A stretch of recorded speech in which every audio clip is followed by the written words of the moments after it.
We hope that you enjoyed the show. There are so many more for you here on selfdiscoverywisdom.com. Just go to the podcast tag at the top there and you will see all the many genres and all 3,000 shows ready for your listening. We are here to serve you, to help you on your journey of life, and we know that through inspiration, it begets invitation. We are supported by you, the listeners, and those that we interview. Anything that you can spare us in donation would be greatly accepted, and we do hope that you enjoy the next show.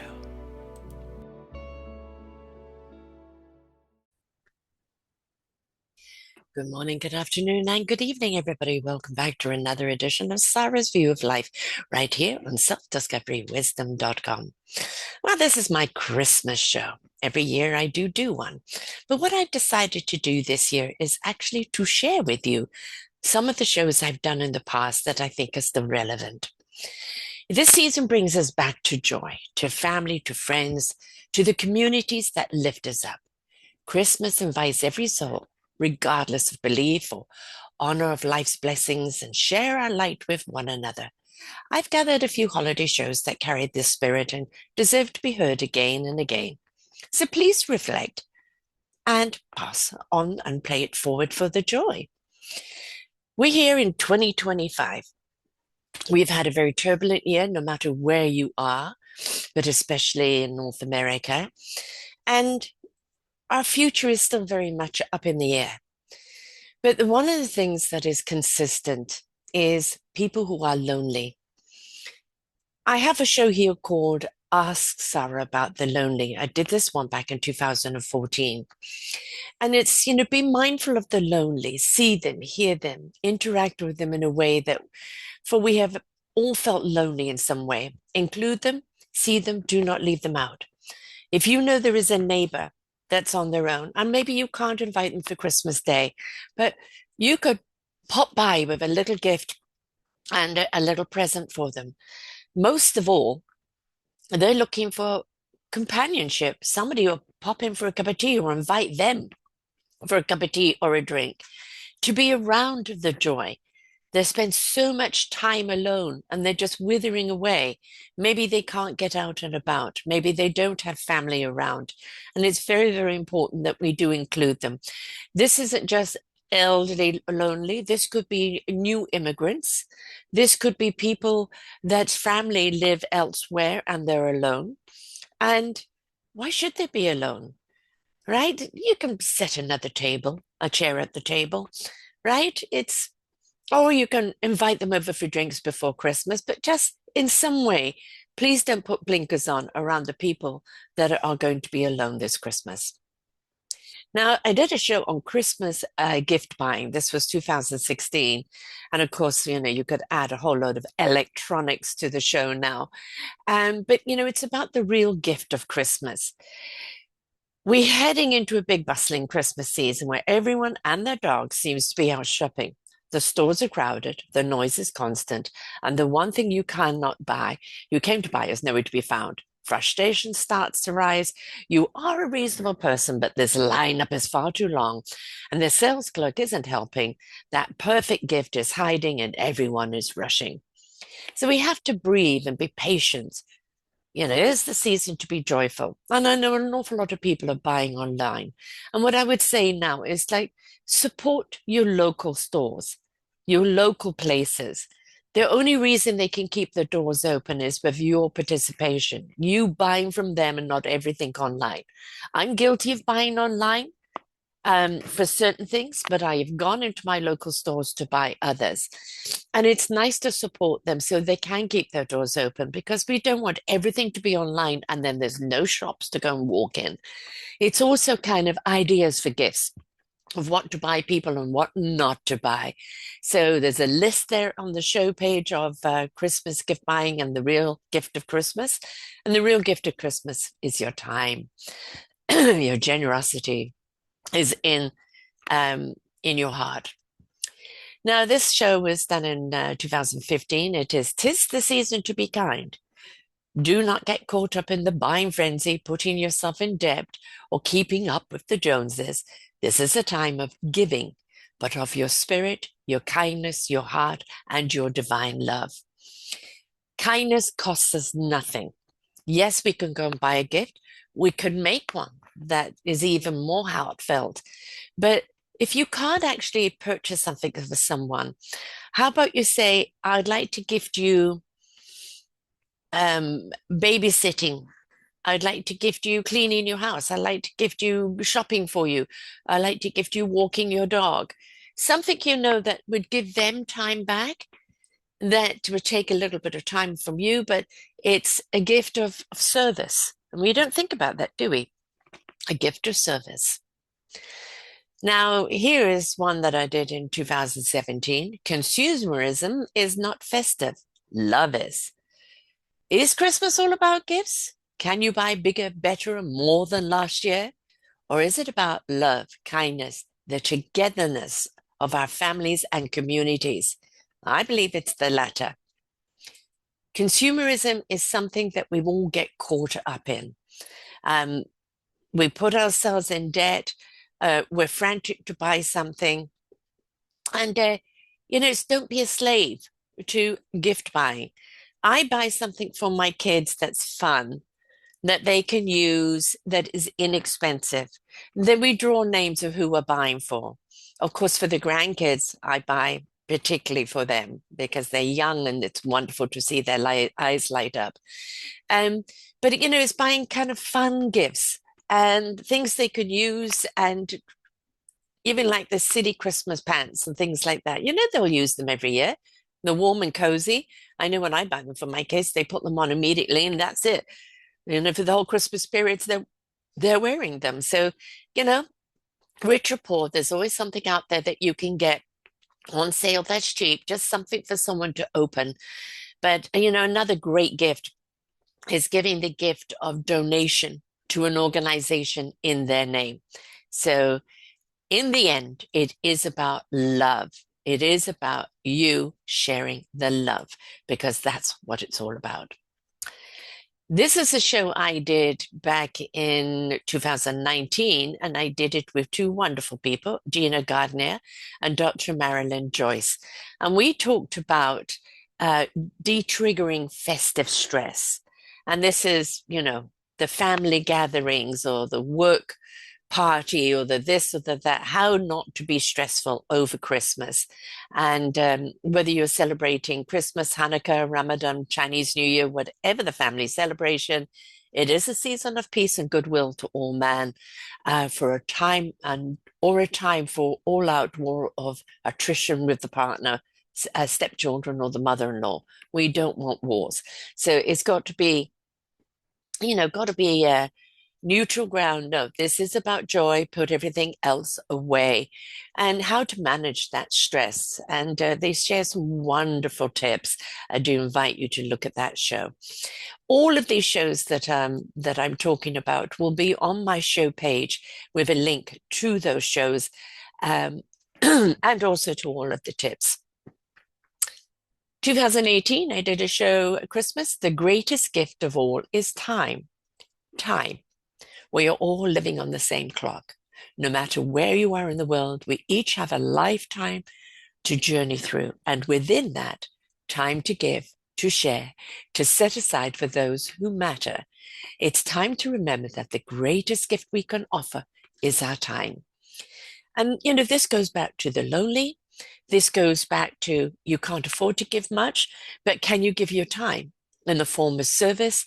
Can you give your time taking someone out for lunch? Can you give your time of having someone over for lunch or tea or coffee? Can you give somebody time? And we all are on the same clock. So we're all absolutely equal when it comes to how many hours we have in a day. But can we spare some time for other people? Because that's really important. People want to know, do you have time for them?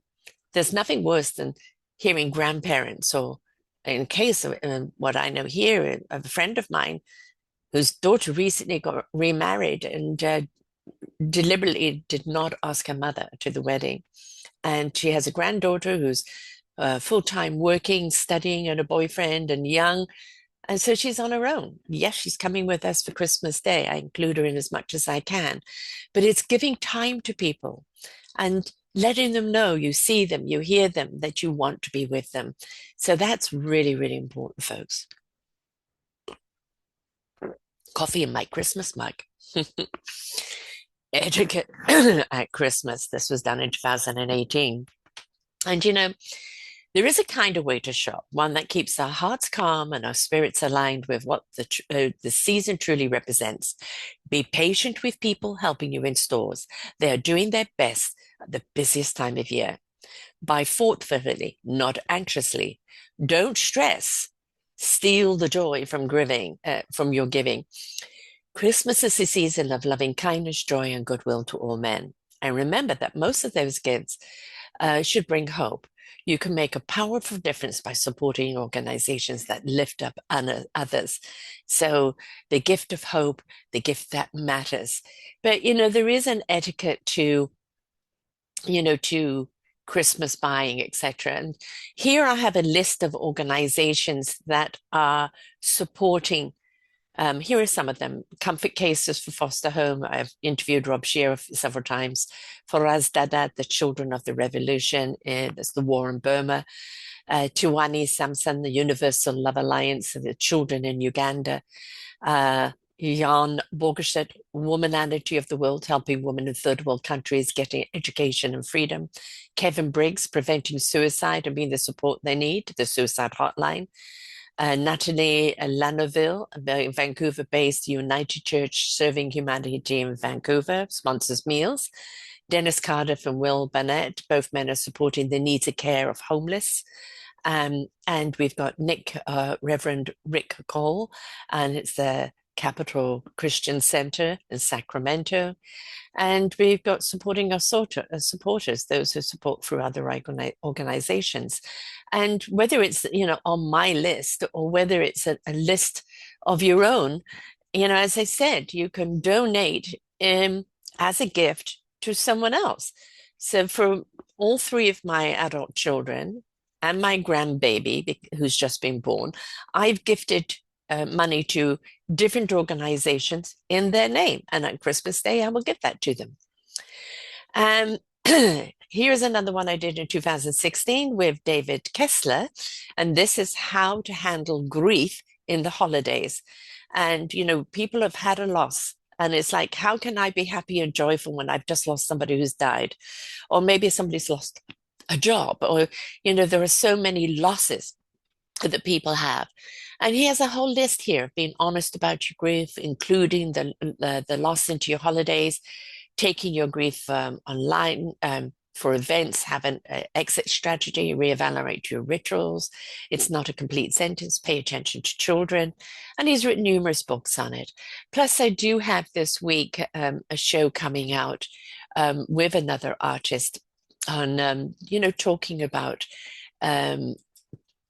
mental health at this time of year. We've actually called the show Choose Positive Living because we do want people to kind of look at it in a way that is, that is upbeat. So it's kind of Kate King's mend or move on. So, if you can't mend the relationship, move on. And there's also another one. A few of them are all done around here, around health system, but also the reconnection with Colleen Franklin that is also about, mental health and how we can get through things because it is how, right? It is how. There's always a way. And, then there's the suicide prevention. We just need to listen and care. And this is again with Kevin Briggs. He's a retired California Highway Patrol Sergeant, and he's prevented many a soul from jumping off the Golden Gate Bridge.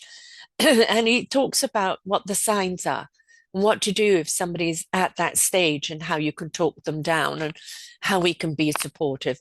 Suicide is really high at this time of year. We also have the loneliness is a killer, be the solution. And this is a slightly different one. It's again more directed at the elderly because the elderly are very much alone. They're being forgotten, ignored, or simply unseen, and it does real harm, not only to our seniors, but also to our homeless community, those in major life transitions. When someone has shared a life with a partner and that person's suddenly gone, it leaves a space no one else can fill. And, that could be somebody who's died or somebody that's moved away or, immigrants that have had to let go of their whole life and come and start anew. Loneliness is a complex and deeply personal experience. It isn't just the being physically alone, it's the feeling emotionally disconnected, misunderstood, or invisible, even in a crowd. You're at a party, yet you don't feel anyone is speaking with you, they're speaking at you. You could be coming from grief, you could be coming from shyness, you could be coming from disconnection. And it's how to connect and how for us to pay attention to people that don't feel inclusive. But it also is very much about your neighbor, the person down the street, they're on their own. How can you be inclusive with those people? It's let us bridge the gap of generations. Let us allow our youth to learn from the wisdom of those who have lived long, full lives.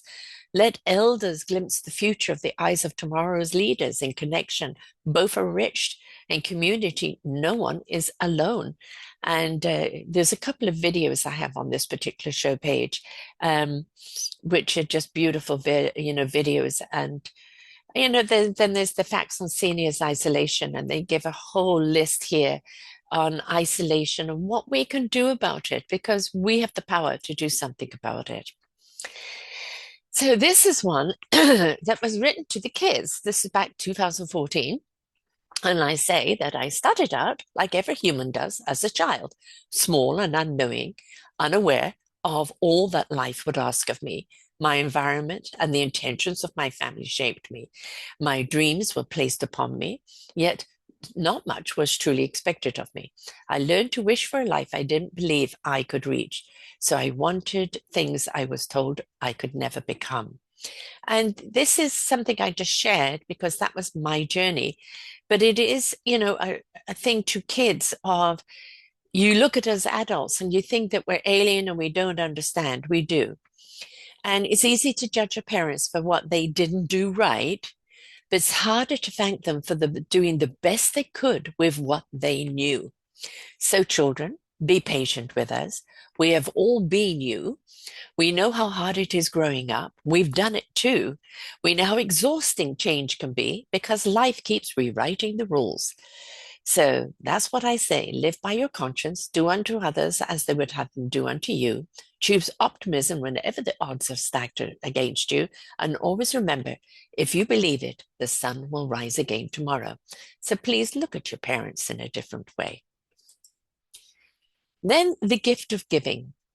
And this is one where, I talk about, what to give for presents this year. And it does go back to, ideas. Now, of course, I've done 2 shows this season on book ideas of authors that I've interviewed.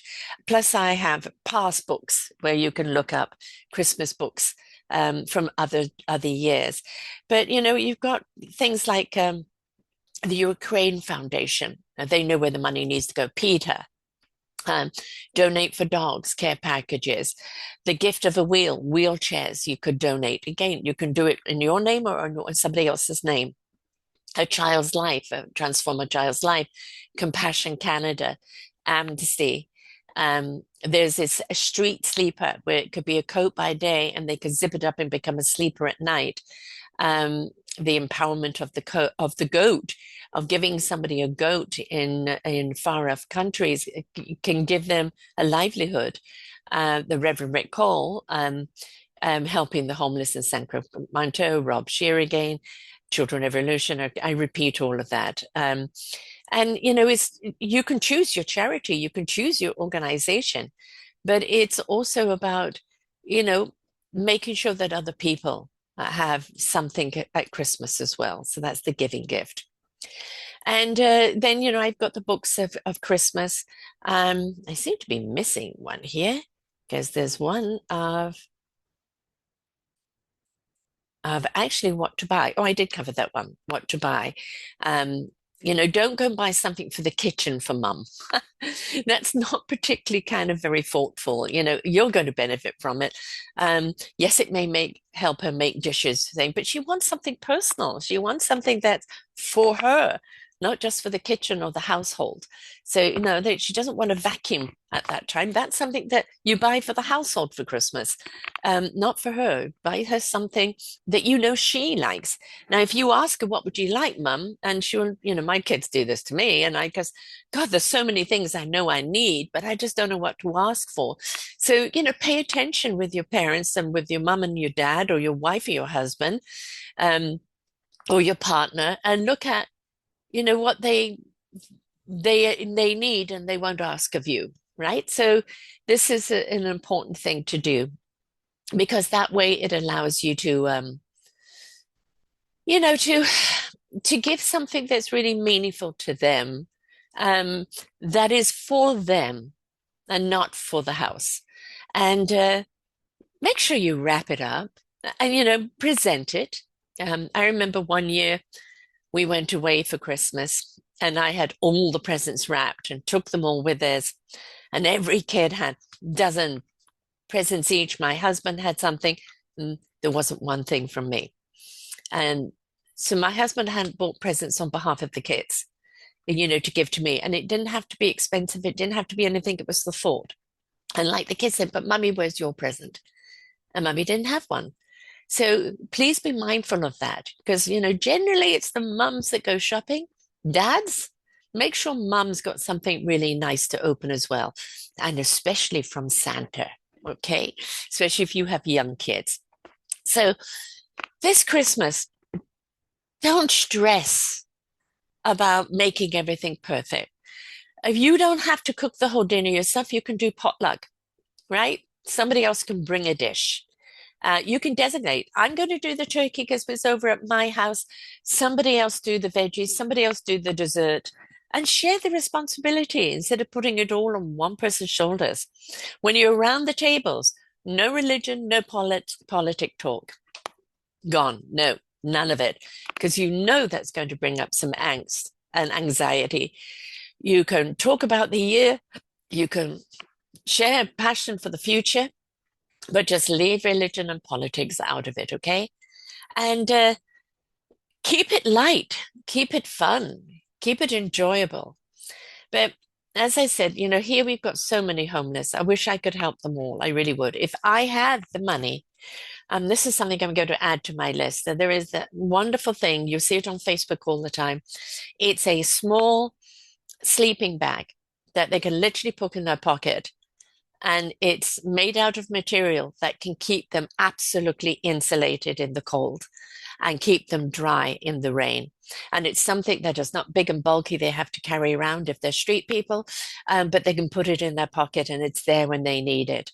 And I think if I had the money, which I don't, unfortunately, I would buy one for every homeless person I see out here. So if you do have the money, I look to you to buying for your homeless community, and you can go to the homeless community organization and they can hand them out on your behalf. Go to the soup kitchens, or you can go to the homeless people yourself on the street and give it to them directly. It's telling them, I see you, I care, and here's something to keep you warm. Um, I've been homeless myself. I know what it's like. I wasn't on the street, I was in my car, but it's a despairing feeling because you don't feel that you get a leg up to get back into life. And it's very, very difficult. And so a lot of people have mental health. Yes, a lot of people are on drugs because of mental health, because of escapism or can't deal with life. Some people have just lost everything and don't know how to regain it back. Stop judging, start asking, start caring, and start stepping up to help them, okay? Christmas is a time of joy for everyone. We have political upheaval. We have death, murders, and injustice around the world. For this day, whether it's Hanukkah, whether it's Christmas, whether it's just a gathering together with no faith whatsoever, make it one of joy, of goodwill, of caring for each other, of laughter, and try and hold that laughter in you for the coming year. I will be doing a New Year's show next week, but right now it's about sharing and caring. So I do invite you to listen to some of these shows. All of them are sent with love, and I'm blessed. Christmas Day is with my daughter, husband, and his family, and another family that are on their own. My girlfriend and I. And then 2 days later, my son and his wife and my other daughter comes over from the mainland, and we'll do Christmas all over again. Not necessarily the Christmas dinner. I'm making a vegan babuti, a Malaysian dish from South Africa, and everybody will be cooking up something. And that will be the pajamas, playing games, having fun, playing with the kids. And of course, we have a new one who'll be 2 months old. Be 9 weeks old at Christmas. And it's just one of gathering. The greatest gift we have is being together. And I do appreciate that so much. But if people can't be together, please, loneliness is a killer. Please reach out. If you can't do it for Christmas Day, do it another day to let them know you're thinking of them. And on Christmas Day, if you've got family elsewhere, even if you're at odds with family, pick up that damn phone and wish them a Merry Christmas, Happy Hanukkah, goodwill to all men, and just let them know that you care, because one day they won't be there. And then you'll regret that you never did it. So for everybody, I wish you a joyful Christmas. And I want to thank you from, bottom of my heart. I've been doing these shows now on my own network 12 and a half years, over 13 and a half years in the podcast business. And I'm very grateful to be continuing on and doing what I'm doing. And next week, I will talk about what's going to be coming in the new year. And, but, Merry Christmas from selfdiscoverywisdom.com and from me, Sarah Troy. And whatever you are celebrating, please make it of joy, of love, inclusion, and community.